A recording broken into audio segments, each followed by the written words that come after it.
What's up everybody, VoiD here, and today I'm going to be talking about the Slingshot, new talk of the town.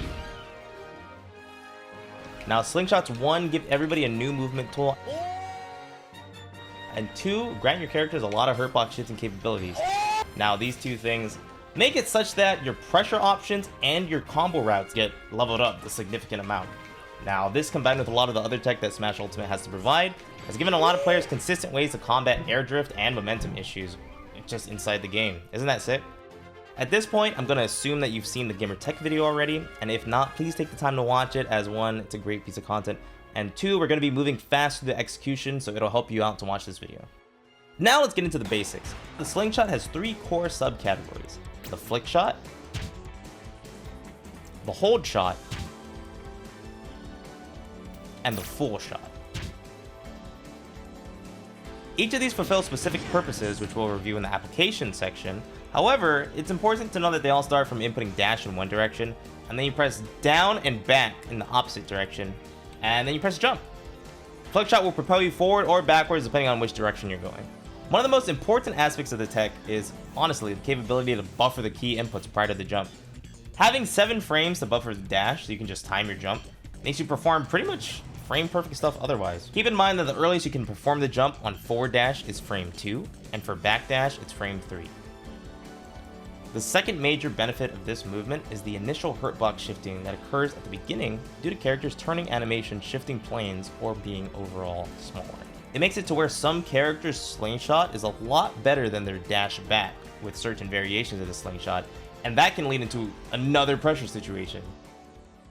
So why is this important? Why slingshot? Well, it comes down to some core issues with air momentum in Ultimate, and bringing consistency to some of the solutions that surpass the momentum pitfalls of this game.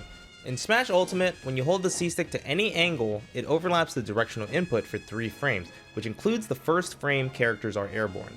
This is also possible if a direction is held to the point of the first airborne frame. This causes momentum to continue in that same inputted direction, drastically weakening any later shifts in momentum. However, if the C-stick is flicked, aka held for less than 3 frames, there will be no momentum affected by the C-stick, and the left stick can be used to drift however you want without counteracting an initial drift caused by the improper C-sticking. This is how you do no momentum and full momentum aerials.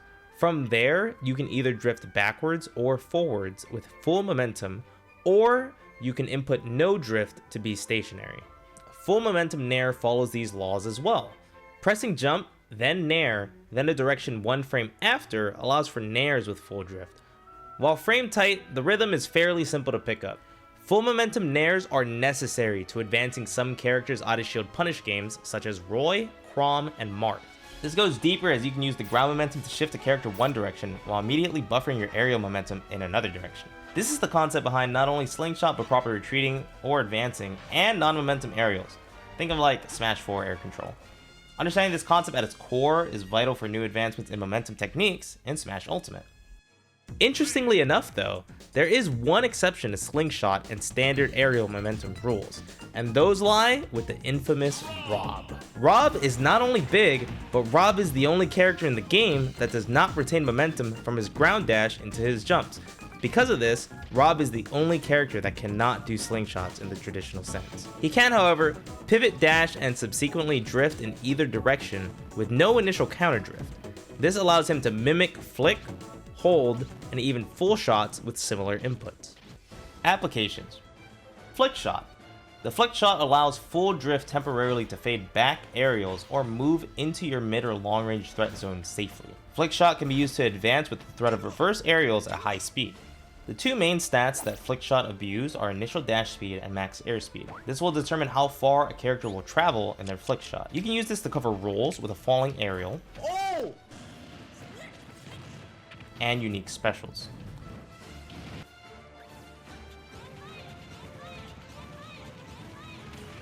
Some characters can even combine Flick Shot with neutral air dodge to travel far while being intangible in the air.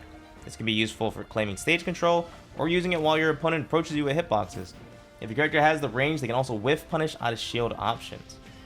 Flick Shot opens up more combo routes and adds consistency to some known combo routes.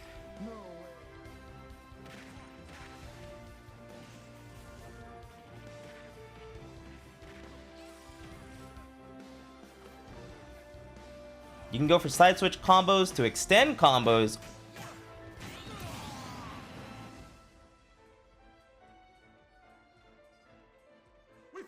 or set up kill confirms. Note that you still have some control over your drift depending on your character's air acceleration. Holdshot. The Holdshot allows you to drift back in with decent high air acceleration. This is the slingshot that is utilized for microspacing and is vital for continued pressure, in particular against shorter ranged characters.